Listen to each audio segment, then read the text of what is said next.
வணக்கம். நான் நாகராசா வர்ணவசிங்கம். இன்றைக்கு இந்த கரவலை நிப்பாட்டு சம்பந்தமாக கரவலை நிப்பாட்டு கரவலை டிராக்டர் மீன்ஸ் போட்டு இழுக்கிறது தடை செய்யப்பட்டது சம்பந்தமாக தென்னிலங்கை மீனவர்கள் அடுத்த இந்தியாவில் வடமராட்சி கிழக்கு முல்லைத்தீவு அந்த சைடு மீனவர்கள் எல்லாம் சேர்ந்து ஒரு சத்தியாகிரக போராட்டம் செய்து இன்றைக்கு ஜனாதிபதி அவர்களை சந்திச்சிருக்கிறார்.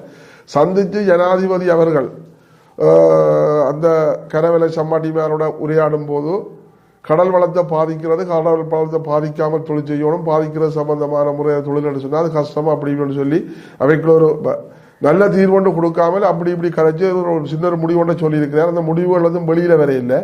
அது சம்பந்தமா அது எங்களுக்கு பிரச்சனை இல்லை. உண்மையின்படி கரவலை வந்து பாரம்பரிய தொழில். கரவலை வந்து டிராக்டர்லயோ வீன்ஸ்ல போட்டு இழுக்கிறேன்னு சொன்னா இப்ப வந்து மனித வேலை கொண்டு அது செய்யல. அதுதான் எங்களுக்கும் தெரியும். அந்த வெயில்ல அந்த மணல்ல மனித வேலை கொண்டு செய்யலாது. அடுத்தது வந்து கரவலை வந்து அடி நிலத்தை வருகிற இல்லை. கரவலை வந்து அடி நிலத்தை வரைகி கொண்டு வந்து அதுல தொழிற்சி அது பாறை இல்லை. அந்த நிலமட்டத்துடன் கரவலை வரும். ஆனா கரவலை வந்து தூரங்கள் கூட இழுக்கிறதால நீங்கள் தூரங்களை குறுக்கி இப்ப 50 கம்பாமட்டா 25 கம்பாத்துக்கு மேல வளைக்கக்கூடாதுன்னு சொல்லி சட்டத்தை கொடுத்து காலப்போக்கில நீங்கள் இப்ப இது செய்த காலப்போக்கில் அதை நிப்பாட்டணும் சொல்லி அப்படி ஒரு தீர்வை கொடுக்கலாம். அது இனிமேல் என்ன முடிவோ என்னடா ஜனாதிபதி வேலையில போராடவில்லை. அது ஜனாதிபதி மன்றத்தில் கடத்தொழில் அமைச்சர் வரை இருந்தவர் அவை எடுக்க வேண்டிய முடிவு.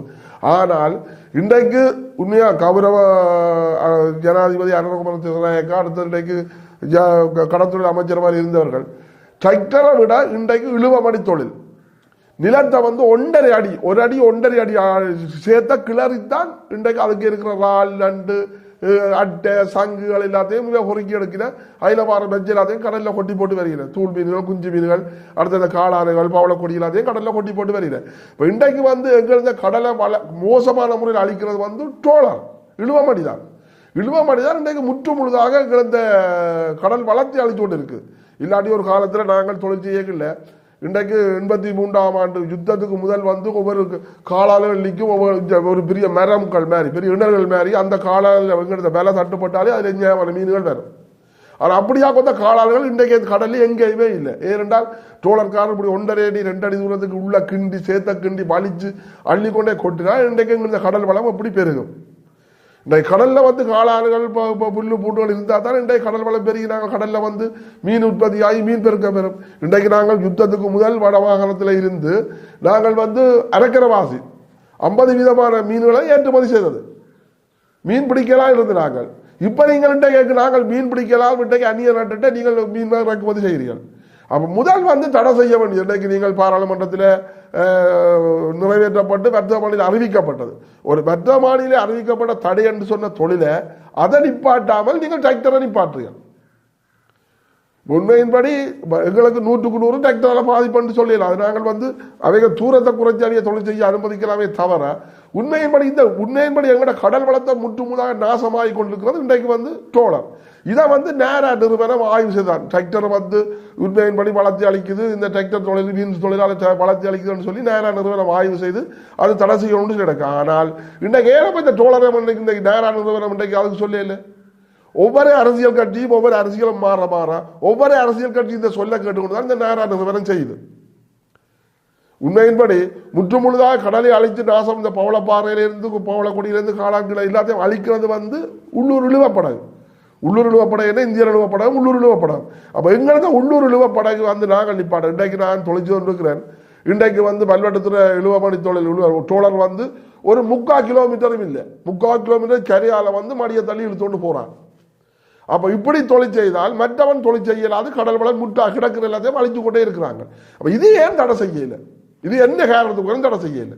அப்ப இதுகளால எங்களுக்கு முற்று முழுதாக 100க்கு 100 சந்தேகம் எழுவது.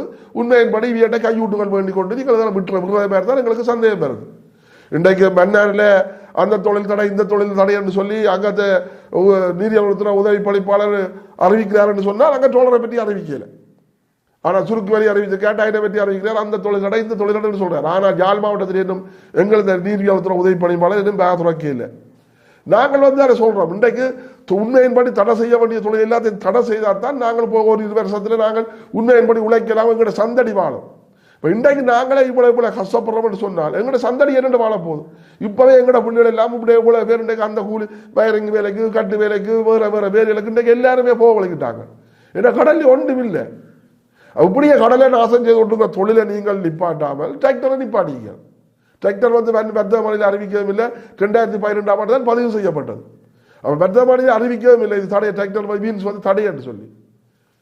அப்ப இன்றைக்கு தடை செய்ய வேண்டிய தொழிலை விட்டுட்டு தடை செய்ய முடியும் அது டிராக்டரை தடை செய்யுது. தயவு செய்து உண்மையின்படி கௌரவ ஜனாதிபதி அனுர் குமார சிறகையும் களத்துறை அமைச்சரையும் நாங்கள் கேட்டுக்கொள்றது, உடனடியாக முதல் வந்து நீங்கள் தடை செய்யப்பட்டது இழுவாமணி தோழர் உட்பட நீங்கள் 16 தொழிலையும் தடை செய்வீங்களா இருந்தால் நாங்கள் பழைய காலம் மாதிரி உங்களுக்கு மீன் பிடிச்சி எல்லாத்தையும் செய்யலாம்.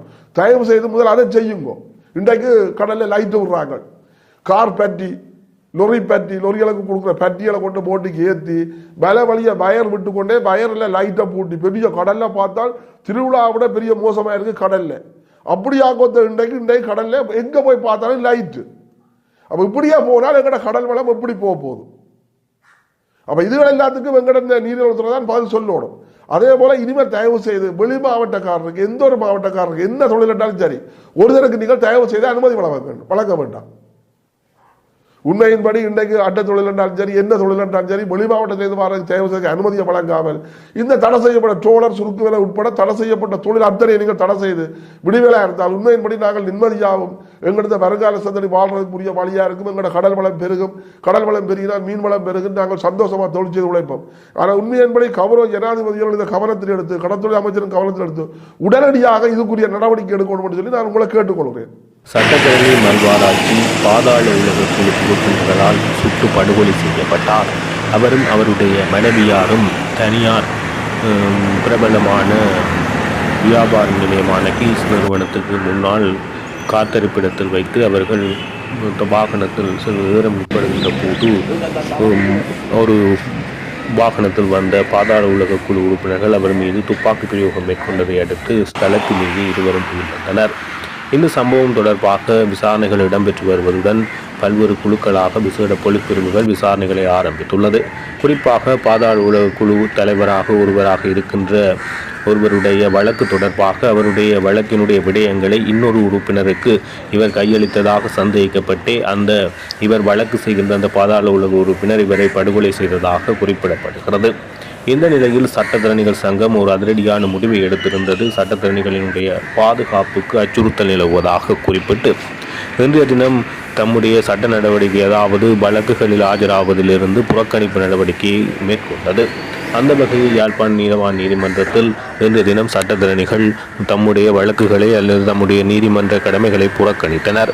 இதன் காரணமாக அங்கு சட்டத்தரணிகள் அவர்களும் பிரசன்னமாக இருக்கவில்லை. வெறிச்சோடிய நிலையில் நீதிமன்ற வளாகம் காணப்பட்டது.